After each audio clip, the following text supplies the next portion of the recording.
लोकशाहीचा जो आमचा अधिकार आहे आमचं मत मांडण्याचा, तो सबंधपणाने उधळून लावणं, असं जर स्वतः निवडून गेलेले आणि सभागृहात गेलेले लोकप्रतिनिधीच करणार असेल तर कायदा सुव्यवस्था आणि लोकशाहीचं काय होणार?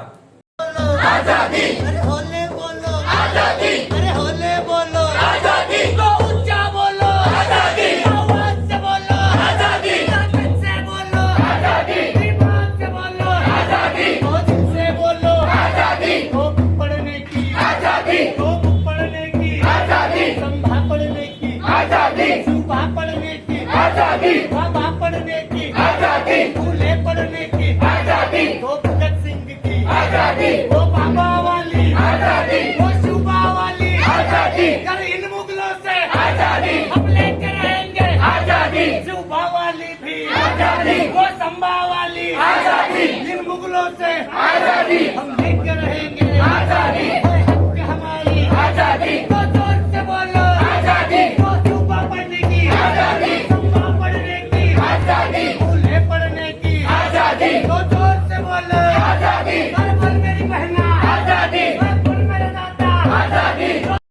शिवाजी कोण होता या कॉम्रेड गोविंद पानसरे यांनी लिहिलेल्या पुस्तकाच्या संदर्भामध्ये बुलढाण्याचे आमदार संजय गायकवाड यांनी प्रकाशकाला ज्या प्रकारे धमक्या दिल्या आणि शिवीगाळ केली त्या गोष्टीचा निषेध करण्यासाठी विविध राजकीय पक्ष सामाजिक संघटनांच्या वतीने आज बुलढाणामध्ये जाहीर सभेचं आयोजन करण्यात आलेलं होतं। मात्र ज्यावेळी आम्ही सर्वजण महाराष्ट्रभरातून इथे पोहोचलो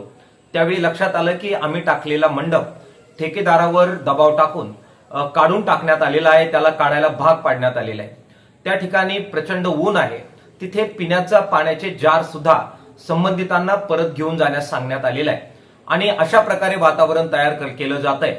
की जेणेकरून प्रचंड दबाव आयोजकांवर येईल। सभेचा मंडप काढून टाकायला लावणं, पिण्याचं पाणी सुद्धा संयोजकांना आणि मोर्चेकऱ्यांना मिळणार नाही अशी व्यवस्था करणं आणि लोकशाहीचा जो आमचा अधिकार आहे आमचं मत मांडण्याचा,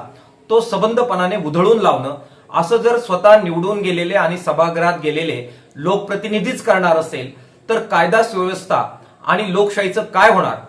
हा प्रश्न या निमित्ताने उपस्थित होतोय। ही जी कृती झालेली आहे त्याचा मी मार्क्सवादी कम्युनिस्ट पक्षाच्या वतीने अत्यंत कडव्या शब्दामध्ये निषेध करतो। मुख्यमंत्री देवेंद्र फडणवीसांनी तातडीनं संबंधित पोलीस अधिकाऱ्यांना याबाबत सूचित करावं आणि जी मंडपाची व्यवस्था होती, सावलीची व्यवस्था होती, पाण्याची व्यवस्था होती, ती पुन्हा